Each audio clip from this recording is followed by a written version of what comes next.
अस्सलाम वालेकुम नाज़रीन, हमारी सी राय धरती टीवी न्यूज़ ऐं आऊं आहियां रिज़वान भोरियो। सभ खां पहिरीं शामिल कंदासूं हिन वक़्त जूं हेडलाइन।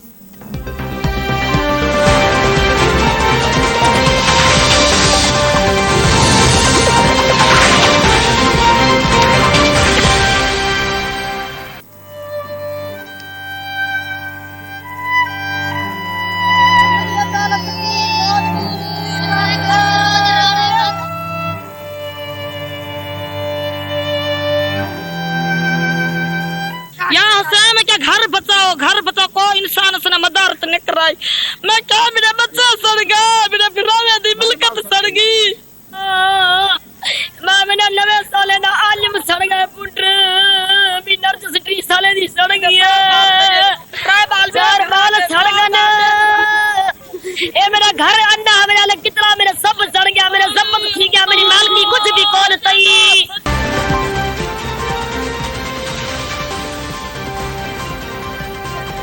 मेहर भरसां ॿिनि ॻोठनि में 75 घरनि के बाहि, 6 ॿारनि समेत 10 ॼणा सड़ी फौत, 6 ज़ख़्मी। ॻोठ फैज़ मोहम्मद दरियाणी में लॻल बाहि तेज़ हवा सबबि पकड़िजी, जंहिं अख छिंभ में 50 घरनि के वकोड़े वरितो। ॻोठ साले माची में भी बाहि सबबि 25 घर अलो तलो समेत सड़ी रख थी विया। बाहि 6 ॿारनि समेत 10 ॼणनि जूं हयातियूं खसे वरितियूं, 6 ॼणा ज़ख़्मी थी पिया। 160 खां वधीक चौपायो माल सड़ी मरी वियो। बाहि जा शोला आसमान सां ॻाल्हियूं कनि लॻा। मुतासिरनि ॻोठाणनि जो समूरी मिल्कियत बाहि जी नज़र थी वई। बाहि सबबि मुतासिर थियल ॻोठाणा खुलियल आसमान हेठि वेठनि। वाक़े बाद पुलिस रेंजर्स ऐं इमदादी टीमूं पहुतियूं। ॻोठाणनि जो चवणु आहे त म्यूनिसिपल अमले फायर ब्रिगेड अमलो न मोकिलण जो उहो जवाज़ ॼाणाए त फायर ब्रिगेड गाॾी 1 हफ़्ते खां ख़राबु आहे।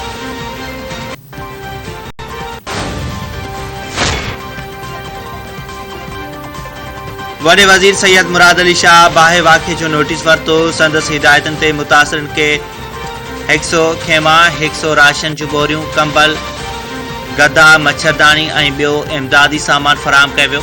मुतासिरनि जी बहालीअ लाइ मेडिकल कैंपूं क़ाइमु। वॾे वज़ीर पारां बाहि लॻण वारे वाक़े जी जांच मुकमल करे रिपोर्ट पेश करण जी हिदायत।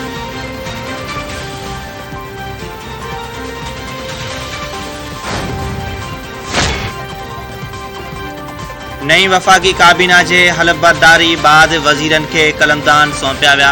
राणा सनावला घरू वज़ीर मिफ्ताह इस्माइल नाणे खाते, मरियम औरंगज़ेब सुदसमा, एहसन इक़बाल तरक़ी ऐं रिथाबंदी ऐं आज़म तारड़ खे कानून वारी वज़ारत जो कलमदान ॾिनो वियो।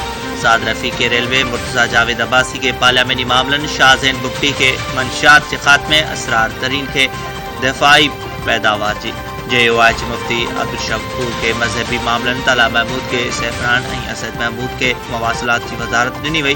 तारिक बशीर चीमा के फूड सिक्योरिटी, MQM जे अमीन अलहक़ के IT ऐं टेली कम्युनिकेशन जी वजारत जो कलमदान ॾिनो वियो।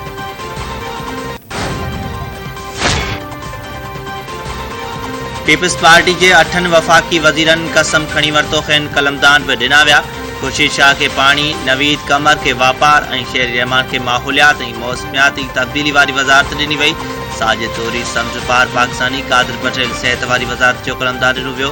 मुर्तज़ा महमूद, एहसान वज़ारी, आबिद हुसैन भइयो, शाज़िया मरी वफ़ाक़ी वज़ीर तौर कसम खयो। हिना रब्बानी खर ममलकती वज़ीर तौर कसम खयो।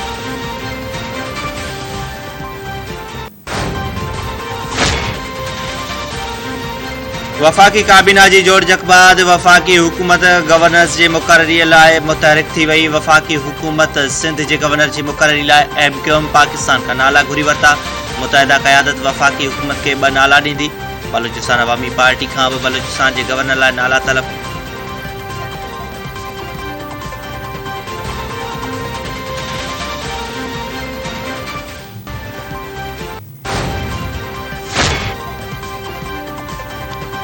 PP चेयरमैन बिलावल भुट्टो ज़रदारी अॼु राति लंडन रवानो थींदो। नून लीग जे क़ाइद नवाज़ शरीफ़ सां मुलाक़ात कंदो। ज़रियनि मूजिब पीपल्स पार्टी सदर, सेनेट चेयरमैन ऐं पंजाब जे गवर्नर जा उहिदा घुरी वरिता।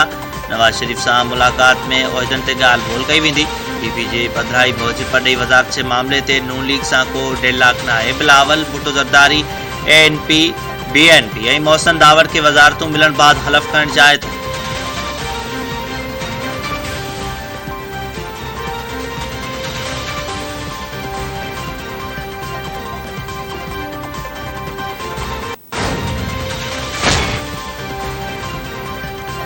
हुकूमत पारां Pakistan media development regulatory authority ख़त्म करण जो ऐलान सुद समावारी वफ़ाक़ी वज़ीर मरियम औरंगज़ेब चयो आहे। Pakistan media development regulatory authority जंहिं शिकल में कमु करे रही आहे उनखे ख़त्म कयो वञे।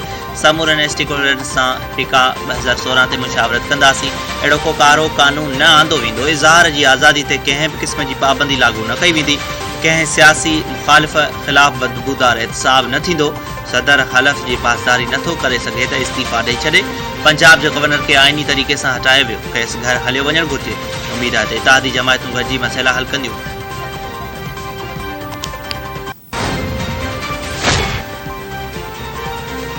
वज़ीर आज़म शहबाज शरीफ़ सां आर्मी चीफ जनरल क़मर जावेद बाजवा जी मुलाक़ात। क़ौमी सलामती जे मामलनि ते ख़्यालनि जी ॾे वठि। फ़ौज जे पेशवराणे मामलनि ते ॻाल्हि ॿोल।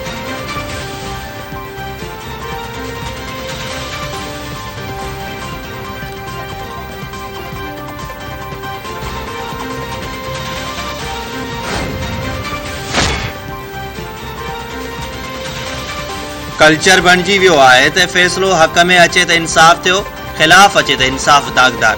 सुप्रीम कोर्ट जे जस्टिस एजाज़ुल हसन जा आर्टिकल 63A जी तशरीह बाबति सदारती रेफरेंस जी ॿुधणी दौरान रिमार्क्स।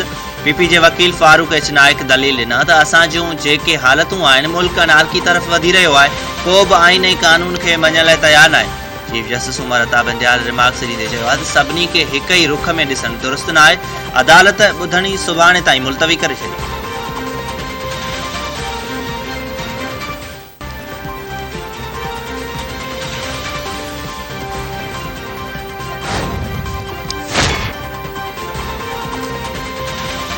आइन जी भंजकड़ी कंदड़ ऐं घड़ी चोर जेलनि में वेंदा। अल्लाह ताला पंहिंजी कुदरत जो नज़ारो अॼु अवाम खे ॾेखारे छॾियो आहे।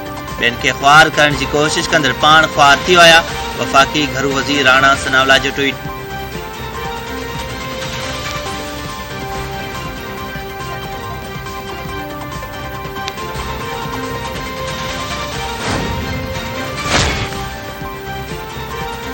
अरिड़हीं तरमीम वफ़ाक़ ऐं सूबनि विच में हिकु मेसाक आहे। अॻूणे सदर आसिफ अली ज़रदारी अरिड़हीं तरमीम आर्डीनेंस मंज़ूर थियण वारे ॾींहं ते पैगाम ते आसिफ अली ज़रदारी चयो आहे त जोके ॾींहं ते आइन खे आमरनि तरफ़ां कयल तरमीमनि खां पाक कयो वियो।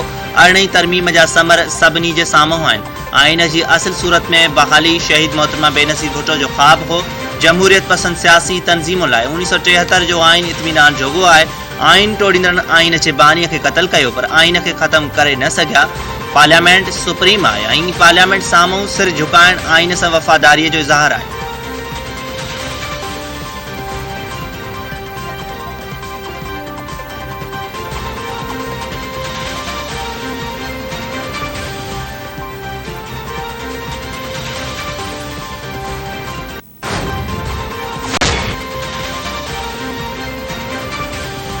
JUI जो उम्मीदवार ज़ाहिद अकरम दुरानी बिना मुक़ाबले क़ौमी असम्बली जो डिप्टी स्पीकर चूंडिजी वियो। ज़ाहिद अकरम दुरानी खां सवाइ ॿिए कंहिं बि नामज़दगी काग़ज़ जमा न कराया। संदसि कामयाबी जो बाक़ाइदा ऐलान सुभाणे कयो वेंदो।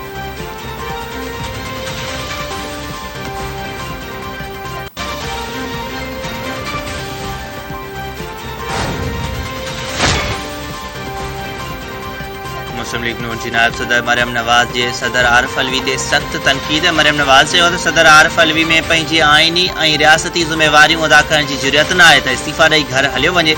सदर आरिफ अलवी खे अवाम जे टैक्स ते पलजण जी ज़रूरत न आहे।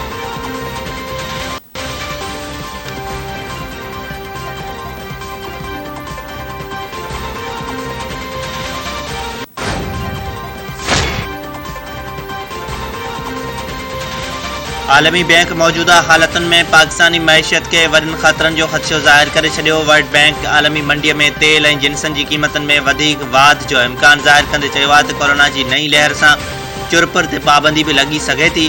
कर्ज़ जी अदायगी खे यकीनी बणाइण लाइ हुकूमत खे मालियाती खसारे खे घटि करण ते ध्यानु ॾियणो पवंदो।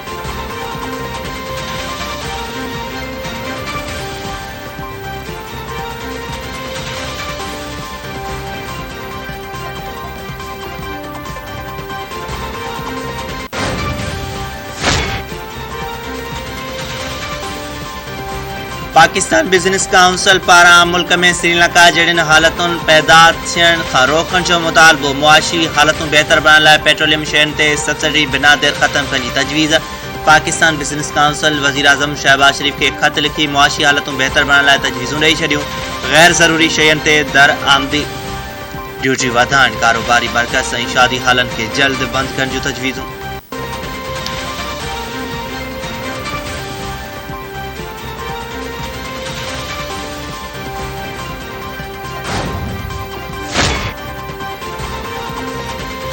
अमरीकी डॉलर के पर लगी विया। इंटरबैंक मार्केट में डॉलर ₹2.26 महांगो थी वियो ऐं 184 रुपयनि खां बि टपी वियो।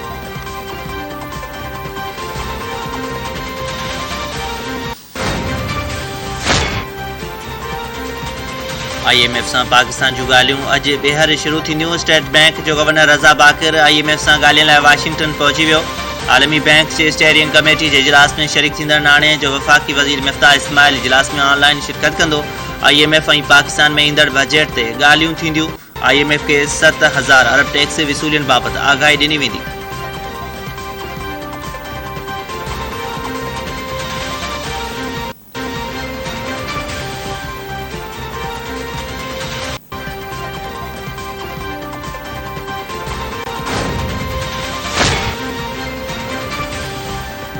आलमी ऐं इलाइक़ाई मसइलनि ते पाकिस्तान जी नई हुकूमत सां गॾु कम करणु चाहियूं था। अमरीकी परॾेही खाते जे तर्जुमान नेड प्राइस चयो आहे पाकिस्तान सां 75 सालनि खां लाॻापा घणी अहमियत जो गुआह आहिनि। पाकिस्तान खे अहम भाईवार ऐं पार्टनर तौरु ॾिसूं था।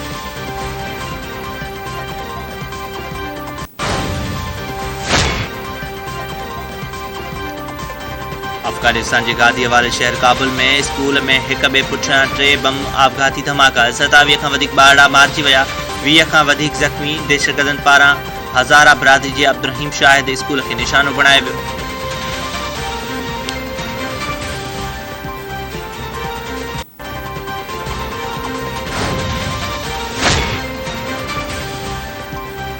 दादू भरिसां हथियारबंदनि फायरिंग करे नौजवान खे क़तल करे छॾियो। फुलजी लिंक रोड ते हथियारबंदनि जी फायरिंग में 25 वरनि जो गुलज़ार साग ज़ख़्मी थियो।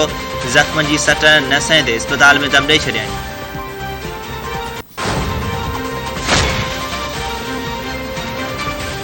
कंबर भरिसां 3 ॾींहं अॻु ॾेर हथां ज़ख़्मी थियल भाॼाई फ़ौत। ॻोठ मरीजा खुबा में जवाबदार जावेद चांडियो पिस्टल जा फायर करे भाॼाई हमीदा चांडियो खे ज़ख़्मी करे छॾियो। 30 वरनि जी हमीदा लाड़काणे जी चांडका अस्पताल में दम ॾेई छॾियो। पुलिस जवाबदार जावेद चांडियो खे गिरफ़्तार करे वरितो। केस दाख़िल।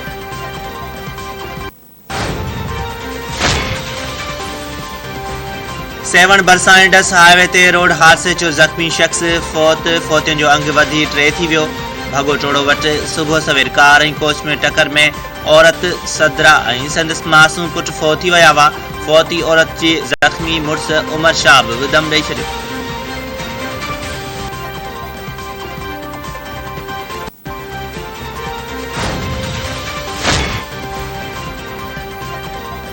पीर ॻोठ लॻे ॻोठ नंगर खान उजण में बासरनि पारां नौजवान नारी खे मुबैना तौरु अगवा करण जी कोशिश। मुतासिर नारी अज़ीमा उजण जो चवणु आहे त बासर ज़बरदस्ती शादी कराइण चाहिनि था। इनकार करण ते तशद्दुद जो निशानो बणाए अगवा करण जी कोशिश कई वई। इंसाफ़ कयो।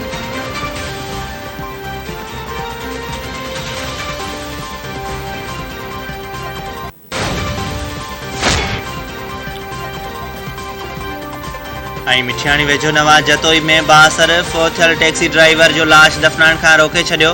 बासर मोहम्मद उमर जतोई ड्राइवर शाहबुद्दीन पंवर जो लाश कब्रिस्तान में दफ़नाइण न ॾिनो। बासर पारां ॻोठाणनि खे लाश दफ़नाइण खां रोकण वारी वीडियो बि वायरल थी वई। बासर कब्रिस्तान में लही ॻोठाणनि खे लाश दफ़नाइण न ॾिनो। फ़ौती जे भाउ तमीज़ पंवर मजीद पंवर पारां एहतजाज कयो।